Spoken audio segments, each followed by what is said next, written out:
শুরু হবে? So now I am going to talk on aesthetics. There are certain points that I would like to share.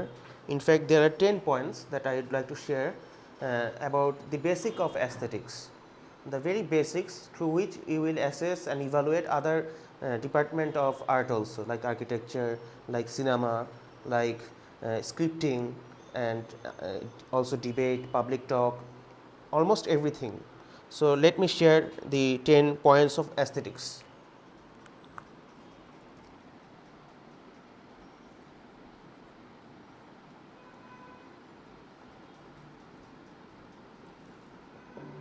Number 1 is harmony.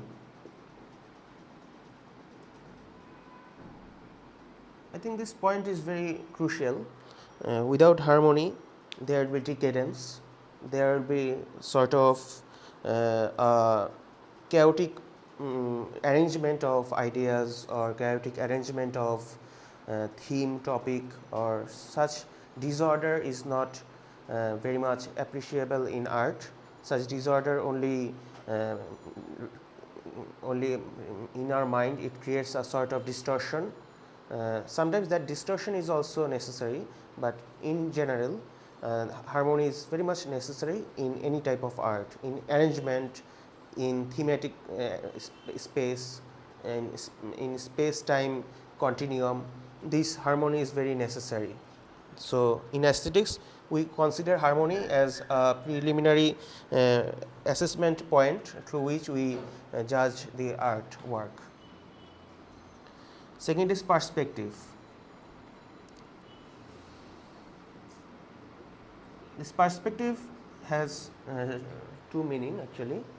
This perspective in painting, this perspective is like this, the proportion actually, the in the foreground, for example, in this a man, he is in this proportion, but as he goes backward, his proportion decreases. So here he will be like this, here he will be like this. So in this manner, depth of field is created, and this was first initiated in Italy in Renaissance period.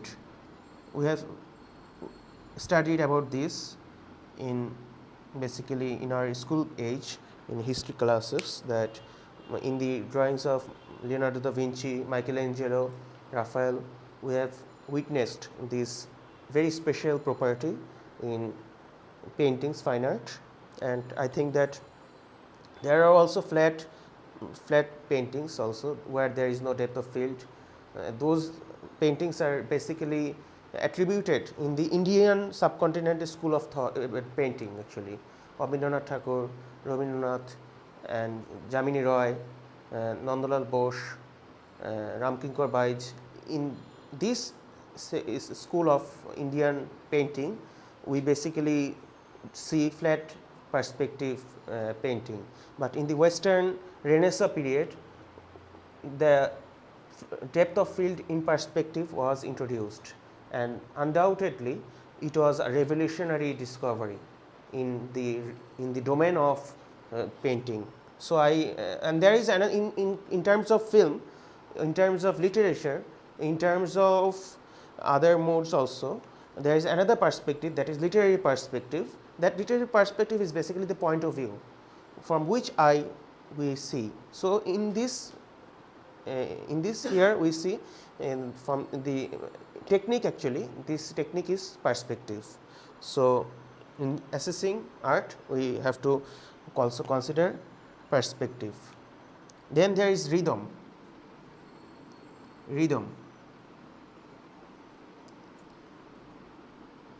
And in theater or in music composition, in particular it is called tempo rhythm,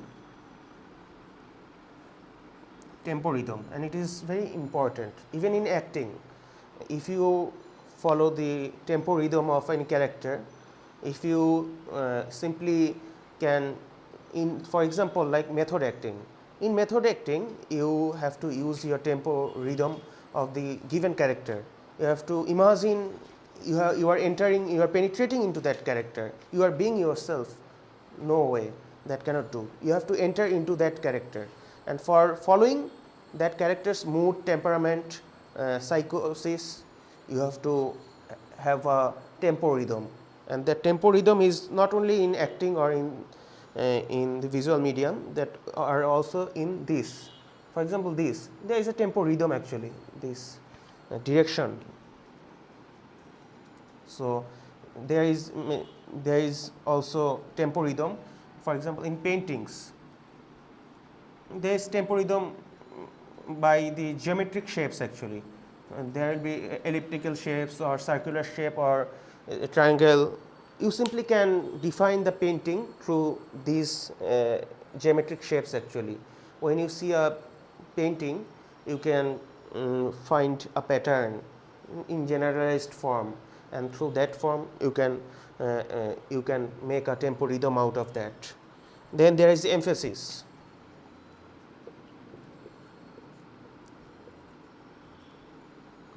This is very important and interesting. More than important, this is interesting. Where there is emphasis, there is interest. For instance, in particularly in photography, we see the rule of thumb, rule of third actually. The rule of third is also an emphasis. For instance,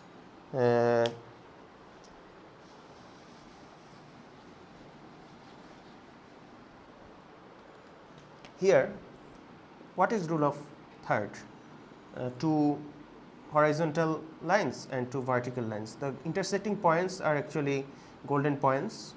These are actually where our eyes go. But in emphasis, you see, to give a very generalized concept actually, it is like this. These small points, out of nowhere, sudden attention grabbing point will come like this.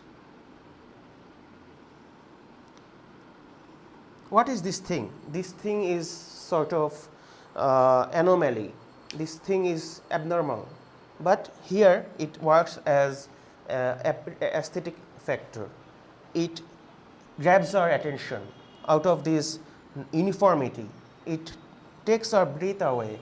It is such a good point in this piece of art. So I would like to say, I would like to reiterate the fact that sometimes anomaly, sometimes error, sometimes the abnormalities create emphasis. It grabs our eye, takes our attention, and those things can also be aesthetic factors. Then there is balance. Number 5 point is balance. You see, when we buy food, when we talk about balance in our life also, we tell that there will be 50-50 in everything. In our relationship, in our study, in our day-to-day life actually, we always tell to keep a healthy balance. Exactly, in art also, we have to keep a balance. This balance is very necessary, and this balance means weight, the distribution of weight in the visual medium actually. You see that this is the mean by which we count weight. So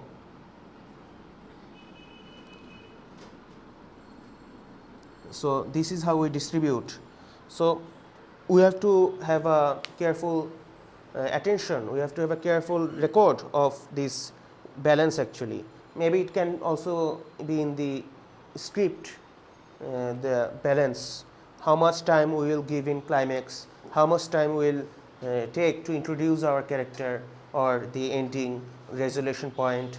This balance is something that most of the art critic, film critic, and other critics also take account of when assessing a whole work as a whole, not as a part, as a whole. So I'd like to say balance is out of this a very crucial point which must not be taken for granted. Then naturally this is a common factor, and this cannot be taught.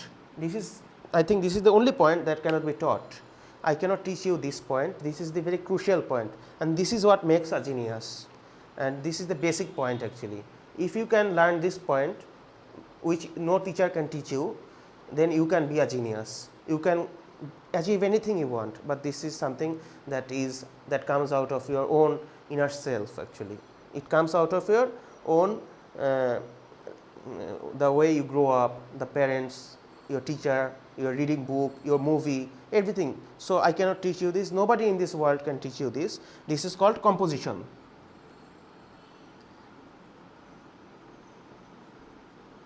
And this is not only in photography, film or painting, this is in every sphere of our life actually. Composition is, in my opinion, the window of seeing things. In his famous writing, John Berger famously in his writings and in his documentaries, he talked about this composition, the way eyes are created. It is dependent upon composition, the way a breakthrough is made. So I think the composition is very important, and along with composition, the thing that is also important is color. I think this is very important, but color, to understand color, you need to have you need to have a sense actually. You have to have innate sense for color, balance, and for understanding this, you need to also have this actually. Color is a difficult thing actually. We have seen it in paintings, and in order to understand color, you have to go through the time scale of painting, the evolution of color, and particularly I would like to say you have to be a very keen observer of nature. If you are not an observer of nature, you cannot understand color. For example, Matisse is such a painter who used color in its full-fledged form. Henri Matisse, contemporary Pablo Picasso, he was the pioneer of Fauvism, and Fauvism was a school of thought which was dealing with the topic of color. So that was such a topic, that was such a movement, art movement, Fauvism, which I will come later on again. Fauvism tried to bring out the soul of the painting, soul of the object through color actually. But there are obviously many detractors of color theory, color movement. Some of them in the visual medium, they say that color impedes our eye to see the shape and contour. They say that color is actually a barrier. But I think that yes, it can sometimes be barrier. Now it comes to the choice of the artist. If you have a choice, you can, if you think that it is good to work in black and white or in sketching, pencil sketching without the use of color or such a way, you can naturally avoid color. But if you think color is necessary to bring out the life, to bring out the essence, to bring out the substance, then you have to bring color. So color appreciation, color consciousness, that is also a pivotal factor. Then naturally I will say philosophy. Philosophy is very important. Without philosophy, without moral, actually beauty can stand alone. Beauty also need philosophy, beauty also need morality, beauty also need ethics. These are the reason why Aristotle, Plato in their books have emphasized the need for philosophical point of view, and so much school of thought actually emerged out of these things actually. And number 9 point is, this is actually a basic point actually, shape and form. This is simply a matter of geometry. And number 10 is space, and this is also very important, space. and space, if you have a sense of space, you can deal with things very very masterly. And also about space, I would like to say there are three types of space actually. Space has three classifications. Space is, one is private space. This is private space and it belongs to the center. This is center.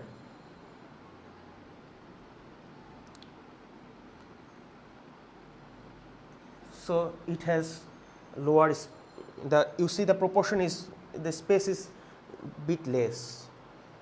Another is personal space. Another is the bigger one, public space. The model that I present before you, it not only comes in art, it is not only applicable for art, definitely it is applicable for art, but it is also applicable for life itself. Because you know, when you are in toilet, you are in private space. When you are in bedroom with your wife or your relatives, you are in personal space. When you are in outside your house, in a working place, in other place, in public place, then you are under the public eye. It is public space.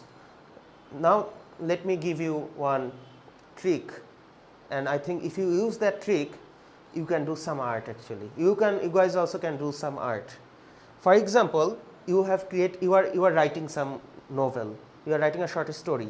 For example, you created a character whose name is, for example, Himu, just a popular name actually, a popular name. This Himu character, he is a very mischievous, naughty character. He, for example, he in public place, he do personal thing. He has wife, he do personal thing. So he doesn't have the sense of space actually.